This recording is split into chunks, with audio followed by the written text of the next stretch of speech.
Clara sat by the kitchen window, her fingers wrapped around a steaming cup of coffee, watching the rain streak down the glass, each drop blurring the world outside into a gray, watery haze that mirrored the storm inside her heart. And she couldn't help but feel the silence in the house pressing down on her like a heavy weight. The laughter of her 7-year-old daughter, Lily, used to fill every corner, but now it felt hollow, because Daniel, her husband, had changed, or maybe she had just begun to notice the cracks in the life they built together, the small things he no longer did, the way he no longer looked at her the way he once did, the way responsibilities seemed to slip from his hands while hers only grew heavier. And it hurt more than she could put into words. She remembered the early days, when he would wake before dawn to fix the little things she noticed, when he stayed up late just to talk, just to make sure she felt loved and protected, when the world outside didn't matter because they had each other, and she longed for that man again, the one who carried strength with kindness and who made her feel safe and wanted. Yet tonight, he wasn't there, and she was left holding Lily's blanket like a fragile lifeline, feeling a growing emptiness she couldn't shake, a longing that gnawed at her. And when she finally spoke the words, "I miss the days when men acted responsible," it came out as a whisper, fragile and trembling, hoping he would hear the plea in her voice, hoping he would understand that she wasn't just talking about chores or money, she was talking about commitment, about love that shows up even when it's hard, about the warmth that comes from someone choosing you every day. But Daniel only frowned, a shadow crossing his handsome face that she didn't recognize, and the next morning he left quietly, a suitcase by the door, a note that barely contained words, and a finality that left Clara's chest tight, her breath uneven, and her heart aching in ways that no cup of coffee could soothe, leaving her to watch Lily reach for him, laugh at his jokes, run into his arms as though nothing had changed, and Clara felt a mix of grief, confusion, and something that resembled guilt, because she loved him still, in ways she couldn't explain. Yet she had to keep smiling for Lily, hiding the tear-streaked nights, pretending the world was all right, even when every corner of her life felt fractured. And as she stared at the rain, she thought of all the moments they had shared, the promises that felt broken now, the little things she missed, the warmth of his hand, the way he used to call her just to say he loved her, the quiet laughter they shared after Lily fell asleep, the way he used to make ordinary days feel extraordinary. And a part of her wondered if she had said something wrong, if her words had been too sharp, too honest, or maybe too revealing of the fear that had been quietly growing inside her all along, the fear that love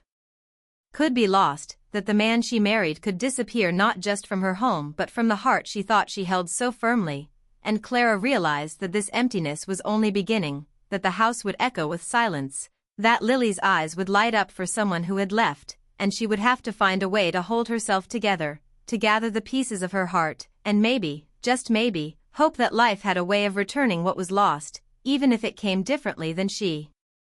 imagined. And as the rain continued to fall, tapping lightly on the windowpane, she whispered to herself, "I just want the man I loved back," not knowing if he would ever come home, and yet feeling the first sparks of determination to survive, to hold her daughter, to keep the memory of love alive. And somehow, in the quiet storm of that evening, Clara understood that heartbreak could be a teacher, that longing could shape strength, and that even in the absence of someone who should have been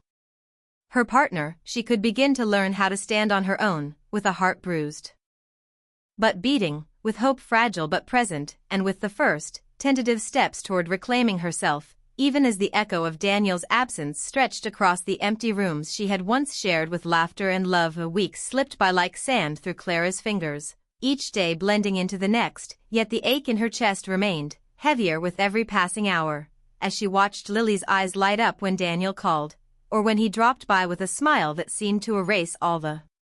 tension from her daughter's small face. And Clara couldn't help but feel invisible in those moments, standing in the background while the man she once loved effortlessly captivated the heart of their child, his presence a stark reminder of what she had lost. And every evening she would sit in the quiet of the living room, trying to fill it with her own warmth, reading Lily stories with exaggerated voices, playing little games that made her daughter laugh. But inside, Clara's thoughts kept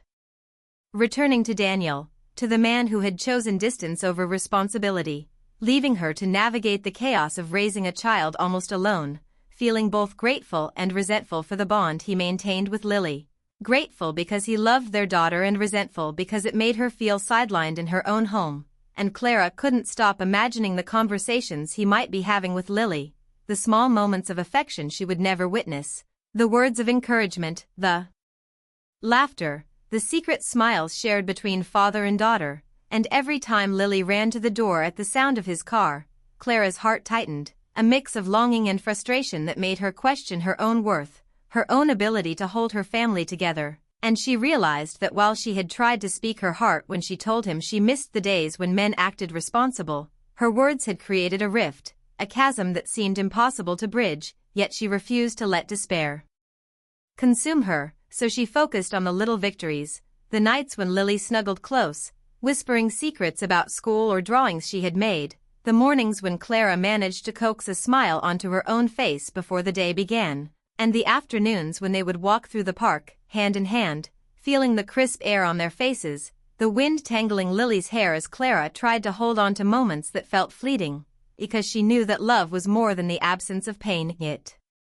was the presence of effort, of attention, of devotion, and she had to keep giving it even when the world seemed indifferent, and yet every quiet moment brought a pang of sorrow, a reminder that Daniel had chosen a path that didn't include her, that he had walked away from the partnership they had built, leaving her to rebuild her life amidst the scattered pieces. And Clara found herself reflecting on the past, remembering the small ways he had shown care, the mornings he brought coffee to the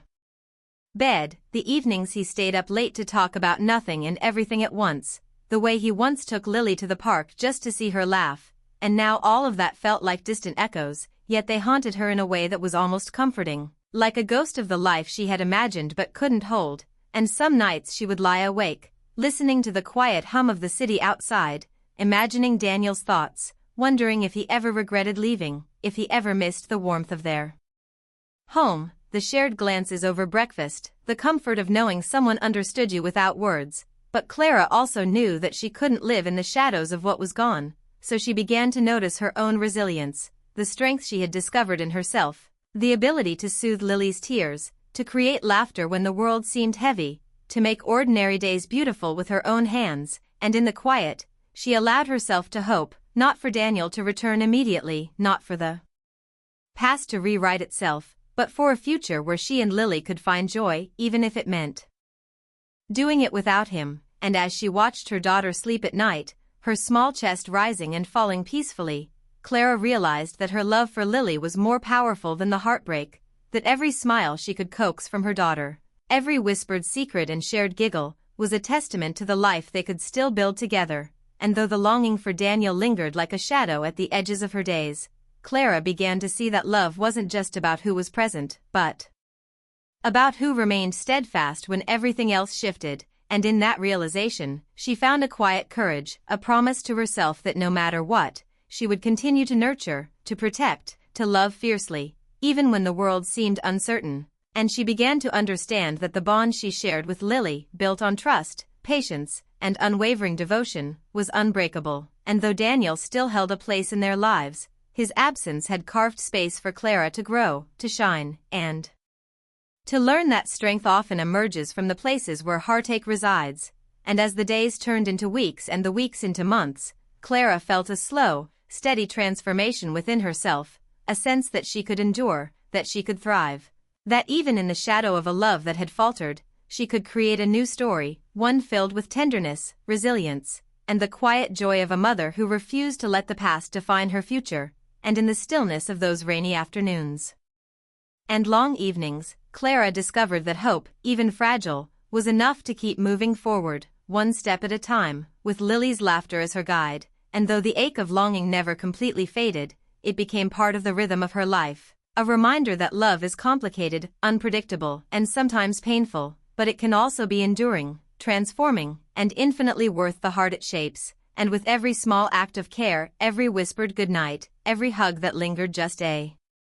little longer, Clara built a life that honored the past but embraced the future, learning that even in absence, love could teach her to stand tall, to hope quietly, and to believe in the strength of a bond that no one could break. One rainy afternoon, Clara walked through the park with Lily, her daughter skipping ahead with a small drawing clutched in her tiny hands, and Clara's heart ached at the sight, both proud and painfully aware that this drawing was meant for Daniel, a token of affection that she would never see fully appreciated by the man who had left her life in quiet pieces. And as she watched Lily chatter endlessly about how she wanted to give it to her father, how she hoped he would hang it on his wall, Clara felt a twisting mix of jealousy, sadness, and longing that she could barely contain, wishing she could shield her daughter from the complicated feelings of abandonment while simultaneously wanting to scream at Daniel for leaving, for making their little girl grow up in a world where the man she loved most was absent. And yet Clara reminded herself to smile, to kneel down beside Lily, brushing back her damp hair, telling her gently that sometimes adults had their own ways of figuring things out, that love could be complicated, but that her love for Lily would always be steady, unwavering, like the steady rain falling around them, the droplets tapping against their jackets, the world seeming blurred yet intimate. And as they walked slowly back home, Clara noticed the small things she had missed in herself, the quiet patience she now carried, the ability to hold grief and joy in the same chest, the skill to make ordinary moments feel full of love, the careful attention to Lily's moods and needs, the soft songs she hummed to distract from sadness, the strength she discovered in managing a home, a child, and her own heart all at once. And yet the longing for Daniel lingered in the edges of her mind, the memory of the man who used to laugh with her in the kitchen, who would cradle her face in his hands and whisper promises, who once seemed to know every part of her heart without her having to say a word. And now, that man existed in fragmented visits, in phone calls and texts that always felt slightly too far, slightly too detached, leaving Clara to navigate the quiet ache of missing someone who was still technically present but emotionally distant. And when they arrived home, Lily ran to her room to draw while Clara lingered in the living room, tracing the edges of photographs they had taken as a family, laughing softly at the memories. Yet tears welled up in her eyes because she knew those moments could not be retrieved, could not be relived in the same way. And Clara found herself thinking of all the conversations she had imagined having with Daniel, the words she would say if only he would truly listen, the honesty she wished he could face, the way she longed for him to understand the loneliness she had tried to mask behind routines and smiles. And as evening fell, casting long shadows across the walls, Clara prepared dinner while Lily told her little stories of her day, the mundane details somehow sharper in the absence of the father she loved but could not reach. And Clara realized she had to find balance between her grief and her life, between the longing she felt for Daniel and the commitment she carried for her daughter. And so she created small rituals of closeness, quiet moments where she could whisper encouragements to Lily, tuck her in gently, share private jokes that reminded them both that love existed even in absence. And while Daniel remained in the periphery, Clara discovered her own voice, her own inner rhythm, the ability to nurture and protect without relying on the presence of the man who had once been her anchor. And yet the ache of longing refused to leave entirely, appearing in unexpected moments, a song on the radio, a smell in the air, a memory triggered by Lily's laughter, reminding Clara that love is never simple, that absence sharpens feelings, that hearts can remain tethered even when people are physically apart. And she found herself dreaming of conversations that might never happen, hoping for gestures that might never come, and feeling the sting of watching Lily's admiration for Daniel grow even as she herself learned to stand taller, to embrace the small victories of motherhood, to find tenderness in the routines of daily life, to laugh in ways that were genuine even when her heart was bruised. And in those quiet evenings, when the world outside darkened and the rain tapped softly against the windows, Clara understood that life was a mix of longing and love, heartbreak and hope, that she could carry grief without letting it define her, and that even in the absence of Daniel's full presence, she could create a life rich with connection, warmth, and strength. And though her heart remained tender from loss, it also pulsed with resilience, a promise to herself that she would continue to nurture Lily, to preserve the fragments of love that remained, and to allow herself, slowly, to hope for a future that was not dictated solely by absence, where she could cherish the small joys, celebrate the victories, and hold space for the man she loved without losing herself entirely. And as she tucked Lily into bed that night, brushing her hair back gently and kissing her forehead, Clara whispered softly, "No matter what, I'll always be here for you." And in that moment, she felt a quiet shift within, a sense that perhaps love could exist in many forms, that strength could grow from longing, and that even in the shadow of heartbreak, there was room for hope, for connection, and for the beginnings of healing. And though Daniel's shadow lingered in her life, Clara began to see that she was not defined by his absence but by her ability to rise, to love, and to create beauty and tenderness in a world that often felt uncertain. And as the rain faded into the night, she felt a quiet courage settle in her chest, the first soft steps of reclaiming herself, her joy, and the unbreakable bond she shared with Lily. And she knew, deep down, that this journey was far from over, but that she could navigate it with grace, love, and the quiet hope that even in absence, hearts could endure, heal, and find light. Months had passed, and Clara could feel herself changing in ways she hadn't imagined, growing stronger in the quiet spaces left by Daniel's absence, learning to navigate life with Lily at the center, discovering a rhythm in their small world that was entirely her own. And though the ache of longing never fully disappeared,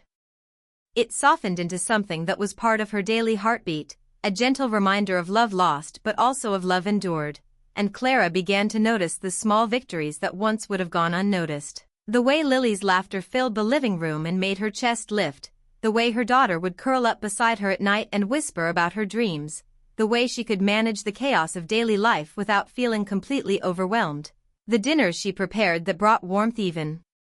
on the coldest nights, the quiet walks in the park where they would hold hands and talk about the clouds. And in all of this, Clara discovered that motherhood was more than responsibility. It was an act of devotion, resilience, and love that demanded both courage and tenderness. And as the days turned to weeks and weeks to months, Clara realized that her bond with Lily had grown deeper than she had ever imagined, a connection forged in laughter, tears, whispered secrets, and shared dreams, a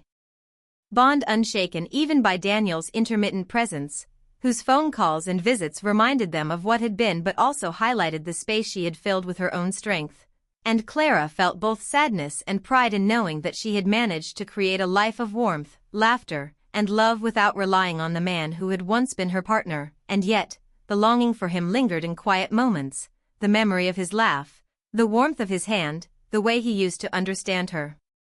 without words. And she allowed herself to feel it without letting it dominate her, knowing that grief and hope could coexist, and that absence could teach resilience, patience, and the value of the bonds we hold closest. And one evening, as the sun dipped low behind the city skyline, casting golden hues across their apartment, Clara watched Lily carefully arrange her drawings on the table, each one meant for Daniel, and she smiled softly, brushing a strand of hair from her daughter's face.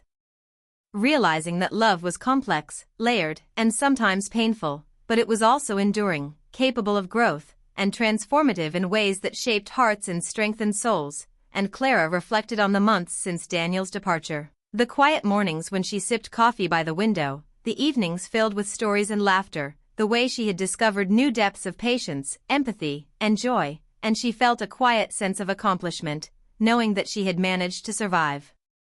heartbreak while creating a nurturing, vibrant life for her daughter. And in the process, she had also begun to rediscover herself, her own voice, and her own capacity for happiness, independent of the man who had once defined so much of her world. And though Daniel remained a presence in their lives, it was Clara who had become the anchor, the constant, the steady hand guiding Lily through her small joys, her small sorrows, her first triumphs, and her tiny fears. And Clara embraced the role fully, with tenderness, patience, and unwavering love, knowing that life would continue to present challenges, surprises, and moments of longing. Yet she also knew that she had the strength to face them, to navigate uncertainty, and to create a world where love, both lost and present, could coexist, shaping her and Lily into resilient, compassionate, and joyful beings. And one night, as she tucked Lily into bed, brushing her hair back and kissing her forehead, Clara whispered softly, "We'll always be together, no matter what." And she felt the truth of those words settle deep within, a quiet promise to herself and to her daughter, a recognition that even in the shadow of absence, love could flourish, hope could endure, and hearts could heal. And as Clara turned to the window, watching the city lights shimmer like distant stars, she allowed herself a small smile, a mixture of sadness, hope, and quiet triumph, understanding that the journey of the heart was never simple, never predictable, but always worth the tenderness, patience, and courage it demanded. And in that gentle, reflective moment, Clara realized that she had not only survived the storm of loss, longing, and change but had grown through it, becoming a woman who could love deeply, live fully, and face the future with strength, grace, and unwavering devotion, knowing that the bond she shared with Lily was unbreakable, and that even in the absence of Daniel's full presence, their lives were filled with love, resilience, and the quiet, enduring joy of connection. And as the night deepened, Clara felt a sense of peace settle over her, a knowledge that life's challenges could shape beauty from heartbreak, hope from longing, and strength from love, and in that peace, she found herself ready to embrace the future, whatever it might hold, with an open heart and the certainty that love, in all its forms, would continue to guide her and Lily, lighting their path with tenderness, courage, and the quiet magic of resilience.